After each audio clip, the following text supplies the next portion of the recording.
Hello friends, કેમ છો? મજામાં? લોંગ ટાઈમ પછી વેકેશન આપણું પૂરું થઈ ગયું છે. હવે તો આપણે રજાઓના દિવસો પૂરા થઈ ગયા છે, તો ચાલો બેક ટુ વર્ક કરીએ. ફરી પાછું હું અત્યારે સમર સિઝનની રેસીપી લઈને આવી ગઈ છું. સેજ વોરાના જય જિનેન્દ્ર, માય સેલ્ફ સેજ વોરા. તો કેમ છો? મજામાં કહેવાનું તો રહી જ ગયું. આઈ હોપ કે બધા જ ફ્રેન્ડ્સ એકદમ full and file back to work આવી ગયા હશે. તો ચાલો અત્યારે હું એકદમ કુલિંગવાળું બહારથી જોબ ઉપરથી અથવા તો સ્કૂલથી બચ્ચાઓ આવે તો એને એકદમ ઠંડુ ઠંડુ યમી વરિયાળીનું શરબત કેમ બનાવવું એ ઇઝી અને ક્વિક રેસીપી તમને બનાવતા શીખવાડું છું. આઈ હોપ કે બિગનર્સને ગમશે અને જેને આવડતું હશે એમાં કંઈક નવીન ઉમેરો થશે, કંઈક નવીન જાણવા એને શીખવા મળશે. તો ચાલો આપણે ઝડપથી હું તમને બતાવી દઉં કે એમાં શું જોઈશે. મેં અહીંયા ઠંડુ પાણી લીધેલું છે, આપ જોઈ શકો છો એકદમ ઠંડુ પાણી છે. ચીલ પાણી પણ તમે લઈ શકો છો અથવા તો બરફ પણ લઈ શકો છો. અહીંયા મેં પાણી ચીલ લીધેલું છે. 2 થી 3 ચમચી સાકર લીધેલી છે. 2 ગ્લાસ પાણીમાં 2 થી 3 ચમચી સાકર લેવી, ખાંડ લીધી છે. ચપટી સોલ્ટ લીધેલું છે, થોડુંક સોલ્ટી કરવાનું છે એને. અને વરિયાળીનો ભૂકો એકદમ ઠંડક થાય એવી વરિયાળીનો ભૂકો લીધેલો છે. અને લીંબુ લીધેલા છે. લીંબુ 1.5 નાખવાનું છે. અહીંયા આપણે 2 લીધેલા છે. લીંબુના બીઓ આપણે કાઢી નાખશું. ધીમે ધીમે બધા જ ઇન્ગ્રેડિયન્ટ્સ એડ કરી દઈશું પાણીની અંદર. ચપટી સોલ્ટ લીધેલી છે, નાખી દઈશું એની અંદર. વરિયાળીનો 2 થી 3 ચમચી લેવાની છે.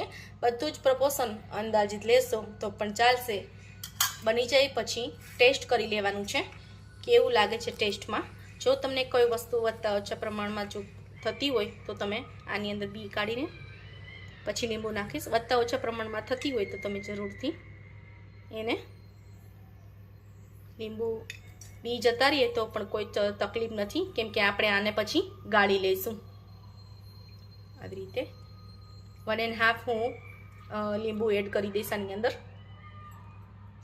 લીંબુ એડ કર્યા પછી જો ચમચીથી અથવા તો ચમચાથી એને એકદમ હલાવ નથી કરવાનું. ક્વિક અને ફાસ્ટ જો તમારે બનાવવું હોય તો ગ્રાઇન્ડરની મદદથી ચર્ન કરી દેવાનું છે. આ તમે જેને રૂટીનમાં આવડતું હશે એના માટે કંઈક આ નવીન જાણવાનું હશે તો આઈ હોપ કે ગ્રાઇન્ડરની મદદથી એકદમ ફાસ્ટ અને એકદમ ફીણાવાળું મસ્ત સોડા જેવી ટાઈપમાં બની જશે. હવે તમે આ બની જાય પછી આની અંદર તમે ચીલ એકદમ સોડા પણ એડ કરી શકો છો.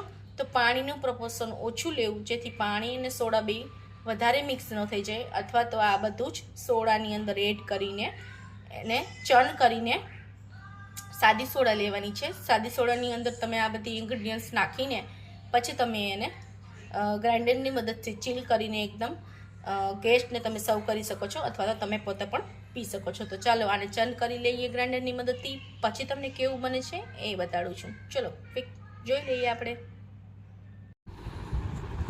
જેટલું ચીલ હશે એટલું જ પીવામાં મસ્ત મજા આવશે.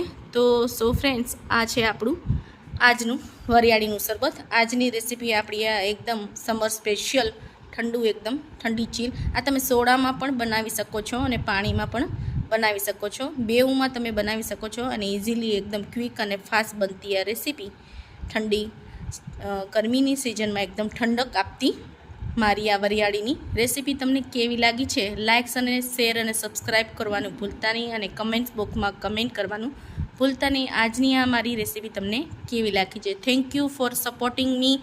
મારા 10,000 જેટલા વ્યુઅર્સ થઈ ગયા છે એના માટે ખૂબ ખૂબ તહે દિલથી હું તમને ધન્યવાદ આપું છું અને થેન્ક યુ કહું છું.